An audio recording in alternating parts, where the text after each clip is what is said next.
ready to go. Okay. Hey guys, welcome back. Today we're going to talk about weed eaters and how to load the string and how to replace the heads when they need replaced. Now, you know, different weed eaters all work different. The nut turns different directions, the string loads entirely different ways. So we're going to touch on a few of the more common ones.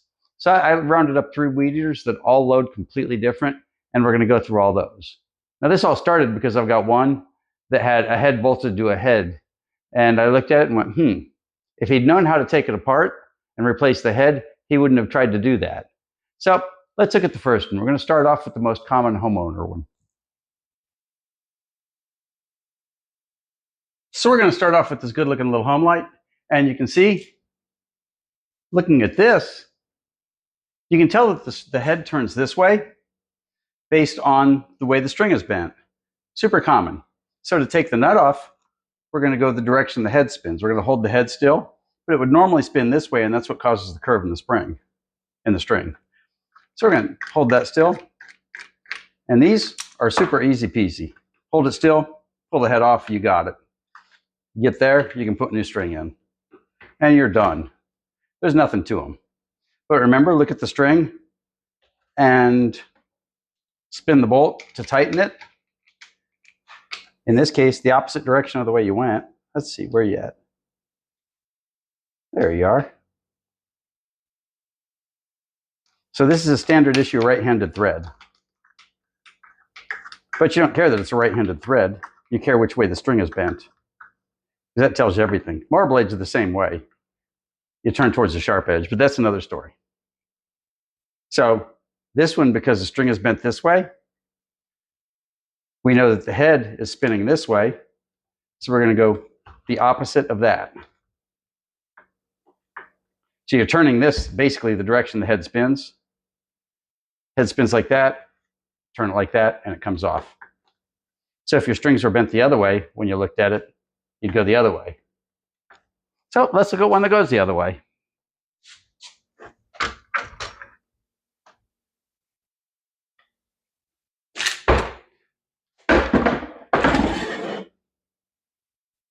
So our next weed eater is this good looking Toro. It's got a couple years on her, but she's got great compression. She runs good. But we're not talking about compression today. So in order to remove the head, and in order to take the string off, it's 2 procedures on this one. In order to redo the string, see a little clip here? You push it down a little bit, and we'll rotate it around. Push it down a little bit, and now you've got access to your string. Super easy. Now, if you're going to replace the head, notice that the other one's string was bent this way. This one's bent this way. So that tells us, in order to take this head off, we have to go that way. So we're going to spin the direction the head was going. But the question is, how do you hold it still and get this head to let go? This one is already loosened, but in real life, trust me, these things are on tight. So in order to get it to let go, what you're going to do is, there's a little secret hole right here. Let's zoom in on that. See a little hole right here in the case. You line it up with this little sleeve that's running around, which is part of the head. And you put something in it to hold it still. And once you've got that in there, that'll hold the bolt still and you can spin the head off. Easy peasy. Now, of course, you're probably going to want somebody to hold your screwdriver in place and somebody else to grab this with both hands, because these things don't come off this easy the first time. First time I did it, I was holding the weed eater between my legs and using both hands on it. So, of course, we go the other way to go back on. So that's just how easy they are. And I like this head. This is one of my favorites. So let's switch off now to a slightly more commercial unit. This is an Echo SRM 210, which is an older commercial weed eater. The yard guys love these. I see these more than I see steels, and these things are pretty old.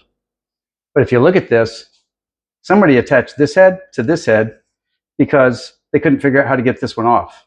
Now, I give them credit for creativity for coming up with this, but if they'd known how to take this one off, it would have been a whole lot less work. Because just like the other one, you see the little hole here in the side? This little groove? If we take this and spin it around, oh, there's one. See a little hole there? Now we'll shove something in there, to hold it still. No, not that. Next one down. We'll shove that in there to hold it still. And because the string is bent back this way, we know, oh, we lost our hole. There it is. We know because the string's going this way that this is the way we want to turn to take it off. And there we go. Probably have to hold it still. And it's off. And then putting a new one on is just as easy. And it's just easy peasy. And again, just like the other one, when you put it on, nature will take care of making sure it gets nice and tight. And keep in mind that it threaded backwards coming off, so it threads backwards going on.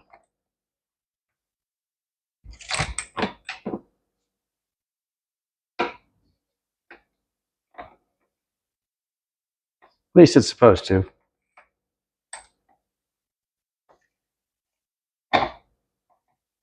There we go. Now we're cooking. And now we're on nice and tight and we're ready to go. So you have to give him credit for creativity for coming up with a way to put two heads on one weed eater.